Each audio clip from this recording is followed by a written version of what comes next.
have been listening to the outstanding talks on the pharmacological therapy of dyslipidemia since morning. And I think I really appreciate all the speakers. They have done a great job. But I'm going to shift the gear to the basics now. That is lipid management by non-pharmacological therapy. By non-pharmacological, I mean lifestyle modifications. And one should have a holistic approach, because I must tell some of the new speakers who have just started cardiology that it is possible to improve the mortality by even minimal statins. We all know statins reduce LDL, but even before the statins were there, we were able to reduce the mortality significantly. The aim of treating dyslipidemia is to decrease the mortality. There was a study from Finland which showed that 75% reduction in mortality was just lifestyle. And their statins were not used at that time. They were not there at all. So one should have a holistic approach. The importance of lifestyle is very important, because this is a slide I have borrowed from Dr. Robert Ferrari, the president of the European Society of Cardiology. He gave an oration, and this is what he suggested, that cardiology has contributed to 7 of the 10 years increase in lifespan. Lifespan has increased by 10, out of which more than 50% is by lifestyle, and another 40% is by drugs, including statins and so on, and 10% by intervention. Actually, oncology has contributed very little. So cardiology has contributed, but there are reports to show that lifestyle can improve mortality even more than 50 to 70% at all. Of course, lifestyle includes diet, exercise, tobacco cessation, and stress control. I'll be talking only of the 3 factors, that is exercise. And we all know lack of exercise is a risk factor for heart disease, diabetes, obesity, and hypertension. And this is what physical inactivity causes. It causes inflammation, it can cause diabetes, it can cause obesity, it can change the genetic predisposition, and it can cause hypertension. And if you add smoking, etc., then atherosclerosis can be caused. And it is very well known that physical activity is associated with a reduced risk of coronary artery disease, type 2 diabetes mellitus, hypertension, and obesity. This is very well known. I am not going into details of that. There are a huge number of studies that exercise can reduce the is useful for primary and secondary prevention of coronary artery disease and diabetes. And the postulated mechanisms have been that it improves the endothelial function, decreases inflammation, improves the autonomic nervous system balance, reduces blood pressure, improves the thrombus burden, it reduces obesity, improves the sugar profile, insulin resistance, and lipids. Today we are going to talk about the effect of physical activity on lipids. Now, physical activity has shown consistent results on HDL. There are cross-sectional and prospective cohort studies that show that higher HDL in physically active people. This is very well known. Physically active people have higher HDL. And in a meta-analysis of 25 randomized controlled trials, HDL was shown to increase HDL by 2.3 milligram when moderate exercise, 5.3 max exercise, or 65% of max was given. This study clearly shows that moderate exercise is enough to increase the HDL in most of the studies, and 2.3 is quite significant. The subfractions of HDL have also been studied by some investigators. HDL2, which provides better protection to coronary heart disease than HDL3, has been shown to be increased by 11% in another meta-analysis of 19 randomized controlled trials, and HDL3 has been shown to be decreased by some other investigators. So it increases the HDL, which is supposed to protect the heart. Of course, there are individual variabilities, and partly it could be some genetic, some genes have been identified, and it has been shown that patients who have high triglyceride levels and low HDL, which is the atherogenic dyslipidemia, quite common in Indians and in diabetes, there the effect is more consistent. So Indians seem to respond much better, although there are not many studies that I could come across. So if you have higher triglycerides and low HDL, HDL is likely to increase.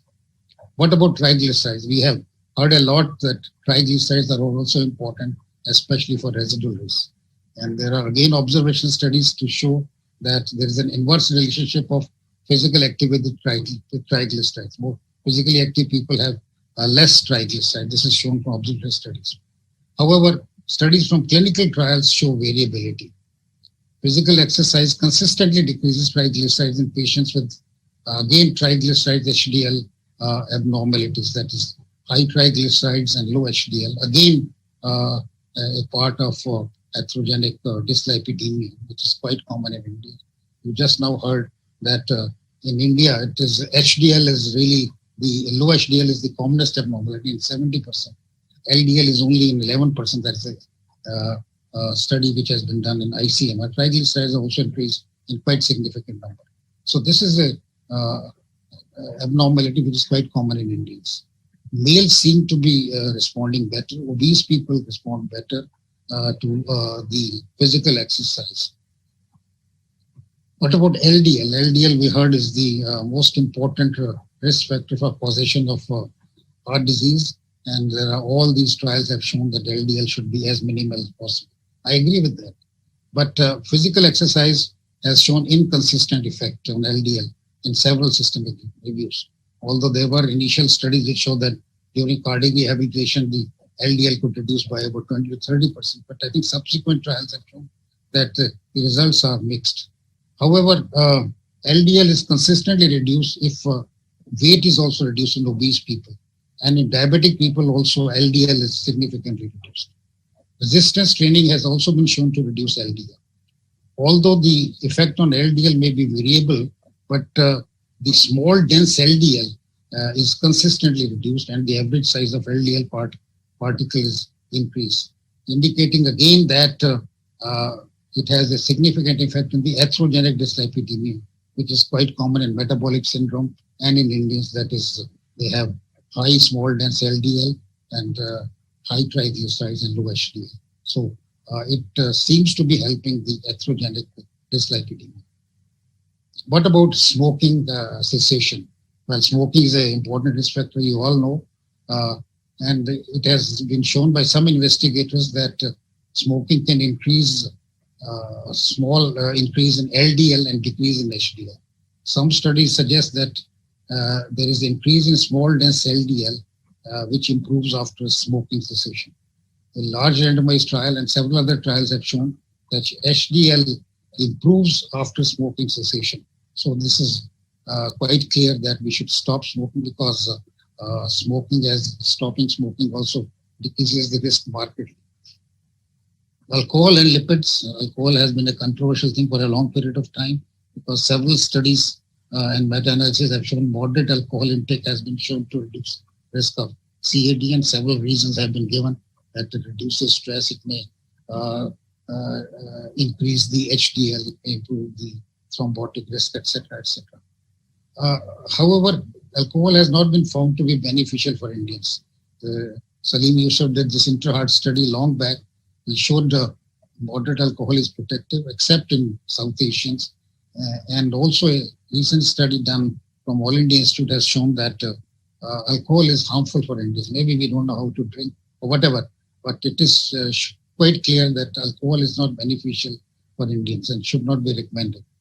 However, heavy drinking increases triglycerides. This has been consistently shown and also increases blood pressure and may cause metabolic syndrome. Similarly, binge drinking also causes these same abnormalities. So abstaining from alcohol corrects these abnormalities of triglycerides, and this should be stopped. Well, this is my interest in yoga, meditation, and lipids. This has not come in the guidelines. The guidelines do recommend physical exercise and avoidance of tobacco and alcohol, but it has not yet come. But I must say that this is also coming to be very promising now, because mental stress has been shown to cause atherogenic dyslipidemia through increased cortisol. I'll show you how it can cause that. Several small studies in normal and in patients with heart disease and diabetes show that regular practice of yoga meditation reduces LDL, triglycerides, and increases HDL. Although the change is only modest, but a modest change in these lipids can decrease significantly the mortality.